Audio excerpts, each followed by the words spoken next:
Hey guys, again welcome back to the Train the Little Brains. बचपन से बड़े होते तक बच्चों के कितने फेयर्स होते हैं। जब बच्चे छोटे होते हैं तो कुछ और फेयर्स होते हैं, न्यू बॉर्न्स में कुछ और फेयर्स होते हैं, बच्चे जैसे जैसे टॉडलर एज पे आते हैं, फिर 2 से 3 साल के दरमियान, फिर आगे जैसे बड़े होते जाते हैं फेयर्स भी तब्दील होते जाते हैं। तो इस वीडियो के थ्रू हम ये जानेंगे कि बच्चों के क्या ऐसे फेयर्स हैं जो कि जनरली तमाम बच्चों में ऑब्जर्व किए गए हैं।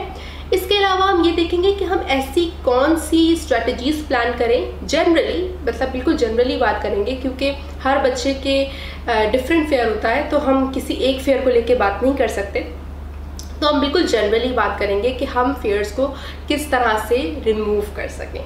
तो चलिए वीडियो की तरफ बढ़ते हैं। अगर आप चैनल के साथ जुड़े रहना चाहते हैं तो आप चैनल को सब्सक्राइब कर सकते हैं, इस तरह से आपको रेगुलर नोटिफिकेशंस मिलती रहेंगी। So let's get into the video. हमारी सारी वीडियोस को सबसे पहले देखने के लिए हमारे चैनल को सब्सक्राइब करें और बेल आइकन पर क्लिक करें। Welcome to Train the Little brains.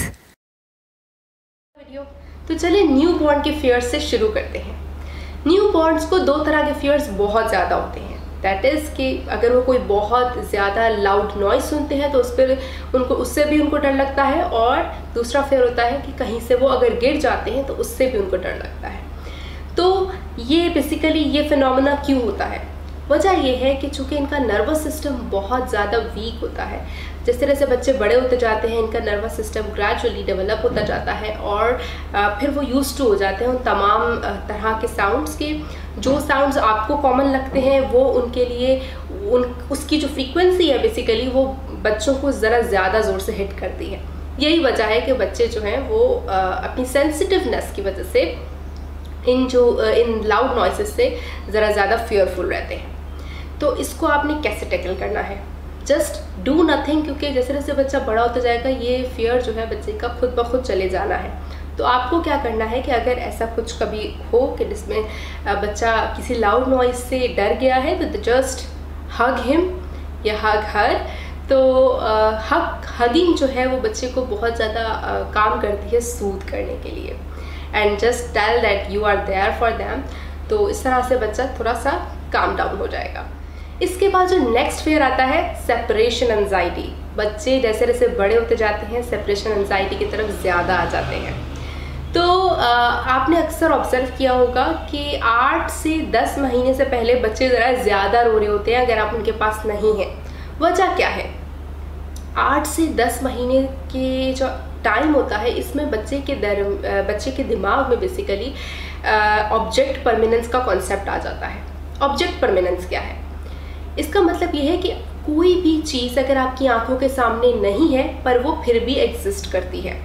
जब अगर आपका बच्चा 7 मंथ का है तो अगर आप रूम से चले जाते हो तो बच्चा आपको देख के क्यों रोता है? वजह यह है कि बच्चे के दिमाग में आप अब एग्जिस्ट नहीं कर रहे।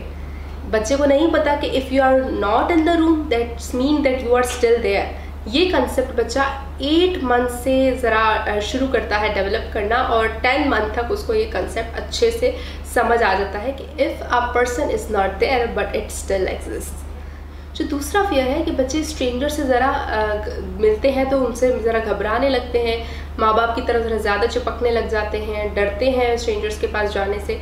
तो why is that so? This is because बच्चा फैमिलियर और अनफैमिलियर फेसेस को रिकग्नाइज करता है। तो I think this is a good thing, right? कि बच्चा जानता है कि who is more familiar to them, who is not less familiar to them, किसके पास जाना है किसके पास नहीं। तो अब इसको आप कैसे सेट कर सकते हैं? सेपरेशन एंजाइटी से डील करने का एक बहुत अच्छा रास्ता है विच इज़ पीकाबू। हम बच्चों को अक्सर आपने देखा होगा कि बच्चों को पीकाबू एक्टिविटी कराते हैं कि जस्ट हम उसको बच्चे को हैंड्स रखते हैं, अपने फेस को हाइड करते हैं, दैट्स अ पीकाबू। और फिर हम ऐसा ऐसा किसी क्लॉथ का इस्तेमाल करते हैं या फिर ब्लैंकेट से हम लोग बच्चे को अपने आप को हाइड करते हैं, देन वी से पिकाबू। एंड फिर इसके बाद हम ग्रेजुअली अपने आप की पूरी अपीयरेंस को हाइड करते हैं। हम रूम से ही बाहर चले जाएंगे और फिर ग्रेजुअली बच्चे को पिकाबू कराएंगे। व्हाई इज़ दैट सो? ये एक्टिविटी बेसिकली बच्चों को क्यों कराई जाती है? इसलिए ताकि बच्चे स्कूल में ज़रा जल्दी बैठना सीख जाएं। और for suppose if you are having a job after 15 days, तो अब आपको क्या करना है? आप बेबी सिटर या जिस भी इंडिविजुअल के पास अपने बच्चे को रखवा रहे हैं ना, सबसे पहले आपको बच्चे को उसके साथ घुलने मिलने का मौका देना है। तो फिर जैसे जैसे बच्चा एडजस्ट होने लगे बेबी सिटर के साथ, तो फिर आप 5 मिनट्स के लिए चले जाएं, फिर 10 मिनट्स के लिए चले जाएं, फिर ऐसा ऐसा टाइम ड्यूरेशन को बढ़ाते रहें तब तक जब तक आपकी जॉब का टाइम आ जाए।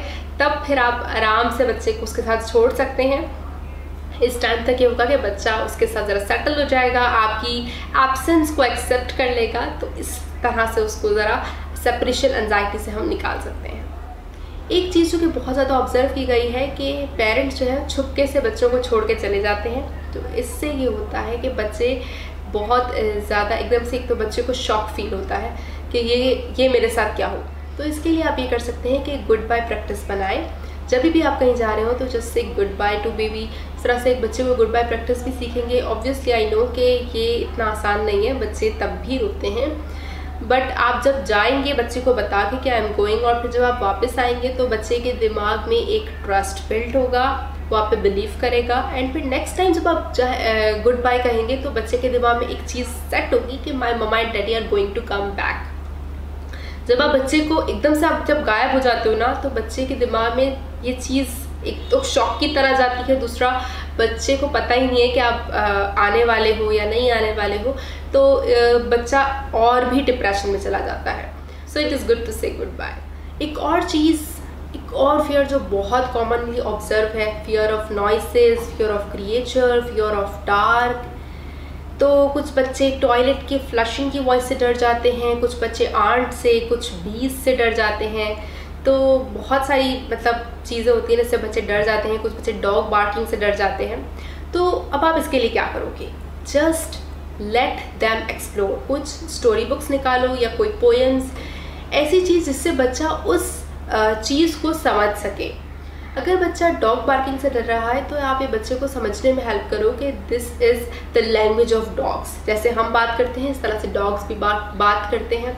तो इस तरह से आप जितना ज़्यादा बच्चे को उस चीज़ को एक्सप्लोर कराओगे, बच्चा उस चीज़ के साथ ज़रा सेटल होने लगेगा, उस चीज़ को ज़रा समझने लगेगा। और फिर आहिस्ता आहिस्ता एक्सपोजर दो बच्चे को। ज़रूरी नहीं कि आप एकदम से उस चीज़ को इंट्रोड्यूस करा दो। और क्योंकि अक्सर ये भी ऑब्जर्व किया गया है कि पेरेंट्स जो है अचानक से कोई चीज़ बच्चे को अगर डर लग रहा है किसी चीज़ से, तो वो उसके पास अचानक से एक्सपोजर दे देते हैं कि इस थॉट से कि बच्चे को वो डर उसका बच्चे का ख़त्म हो जाएगा।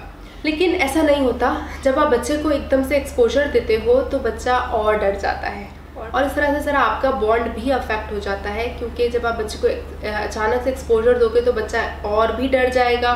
उसको एक तो वो चीज़ क्लियर ही नहीं है कि वो है क्या, तो वो अपनी एक तो क्योंकि मैंने आपको बताया कि उसका जो नर्वस सिस्टम होता है अभी इमेच्योर होता है, तो वो उस चीज़ को एक तो उसको समझने का टाइम नहीं मिला, तो उसका डर तो जाना नहीं है, लेकिन आपके साथ बॉन्ड भी ब्रेक हो सकता है। एक और फियर जो ऑब्जर्व किया गया है बच्चों में कि वो रात को डर डर के उठ जाते हैं। वजह ये होती है कि बच्चे जब 2 साल क्रॉस करते हैं तो उनकी इमेजिनेशन क्योंकि इतनी स्ट्रांग हो चुकी होती है, तो वो उन चीज़ों को भी इमेजिनेट करते हैं जो कि असली में एग्जिस्ट नहीं करती। तो वो रात को ड्रीम्स में देखते हैं और फिर उठ जाते हैं। तो it is good to go कि अगर आप रात को एक अच्छा वाला स्टोरी टाइम रखो जिसमें आप बच्चे के साथ उन स्टोरीज को डिस्कस करो जिसमें हैप्पी एंडिंग्स है। और या अगर स्टोरी टाइम नहीं तो आप ऐसी कॉन्वर्जेशन बच्चे के साथ कर सकते हो जिसमें बच्चा हैप्पीली आखिर में सोए। तो इस तरह से बच्चे को वो बैड ड्रीम वाले जो चांसेस हैं उसको काफ़ी हद तक कम हो जाएंगे।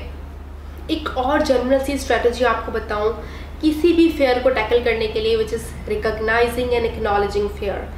सबसे पहले आपको समझने की ज़रूरत है कि बच्चे को वो फेयर क्यों आ रहा है। अब इसके लिए मैं आपको एक छोटी सी स्टोरी बताऊं कि अभी मेरी बेटी इज़ना वो 20 मंथ्स की है, तो मैंने घर में पॉटी सीट लेकर आई ताकि मैं उसकी पॉटी ट्रेनिंग करा सकूं। तो अब हुआ ये क्योंकि वो येलो कलर की थी पॉटी सीट, तो इज़ना को वो कोई जायंट सा लग रहा था कि जो उसको शायद हार्म कर सकेगा। तो अब वो जिस जगह पर मैंने रखी हुई थी वहाँ पर भी नहीं जा रही थी। तो what I ended up with के मैंने उसके अंदर थोड़ा सा पानी डाला और मैंने कुछ प्लेइंग टॉयज़ डाले जो जस्ट उस पर फ्लोट करते रहे, और मैंने इज़ना को स्टिक्स दी ताकि उसके साथ ज़रा सेटल हो जाए। तो अब हुआ ये कि उसने जब उसको करना शुरू किया ऐसा ऐसा, पहले तो वो बिल्कुल मेरे बैक पे थी और वो उसकी तरफ भी नहीं आ रही थी, पहले मैंने उसको करके दिखाया, फिर वो थोड़ा थोड़ा उसको समझ में आने लगा कि like it's a game, it's nothing to do with any harm और कुछ ऐसी चीज़ नहीं है। जब उसका डर आहिस्ता आहिस्ता निकल गया तो फिर वो खुद से भी प्ले करने लगी। तो आहिस्ता आहिस्ता एक्सपोजर दें, कोई जल्दी नहीं है, और ऐसी चीज़ आप ढूंढें जो कि बच्चे को पसंद है और वो उसके साथ ज़रा खुश रहता है, तो ऐसी चीज़ लिंक कर दें किसी भी डर को ख़त्म करने के लिए। तो इस तरह से भी बच्चों के फेयर जो है वो ख़त्म हो जाते हैं, बट एक सडन एक्सपोजर्स बच्चों को ना दें। तो होपफुली ये वीडियो इतनी फेयरफुल नहीं रही होगी आपके लिए।